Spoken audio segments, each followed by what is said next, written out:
Geometry 156, what is a circle? Well, a circle is a point surrounded by 360 little points that are all an equal distance from the center. And there's so many points going around this central point that it ends up creating a line.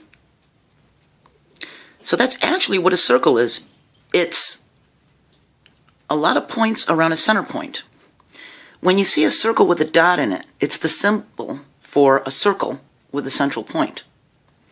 If you see this symbol next to an alphabet like Q or X or M or something like that, it means circle Q or circle M, okay? With that center point, okay? The center point is Q, or the center point is M, or whatever the letter is that's coming after it, okay? So, let's take a look at this. From this center point to the edge is the radius.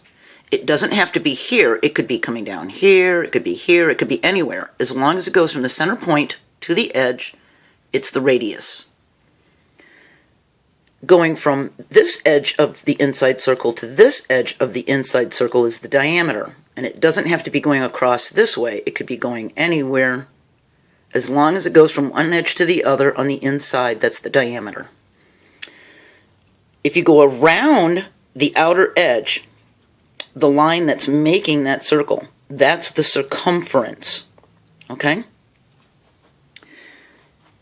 An arc is just a small curved part of that circumference. So from here to here is this arc. Now an arc can be, that big, it could be much bigger, but it's not the whole circle. It could be almost the whole circle. I mean, if that's your circle, your arc could go from here all the way around, to here, so that only this tiny piece is not the arc. That could happen. But it's a part of the edge. That's the arc. A chord is a line across the inside edge. It's not the diameter going straight across. It's usually cutting across a small part of it. So if you thought of this as someone's face, this would be the brim of the hat, sort of say. That's the chord. A tangent is a line that's touching the outside edge and is continuing in both directions. It's never on the inside. It's always touching an outside line. So a tangent could be here. It could be here. As long as it's touching the outside line, it's a tangent. Okay?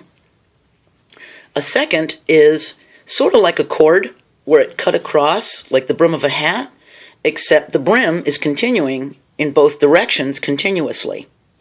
That's a secant. An inscribed angle is an angle that goes from one inside edge to the other.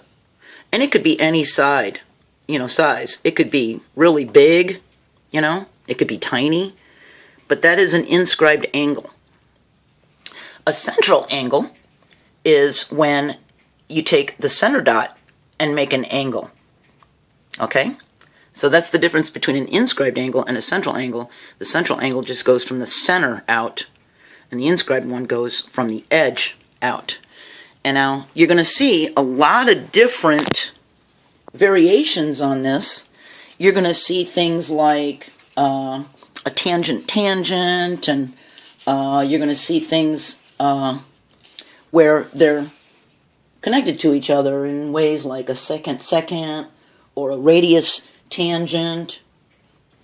But these are the basic ones. And we're going to continue on talking about circles in the coming up videos. But this will give you a good idea of what these parts, these lines are called, and these sections of the circle are called. So we're going to continue on with circles, and I'll see you next video.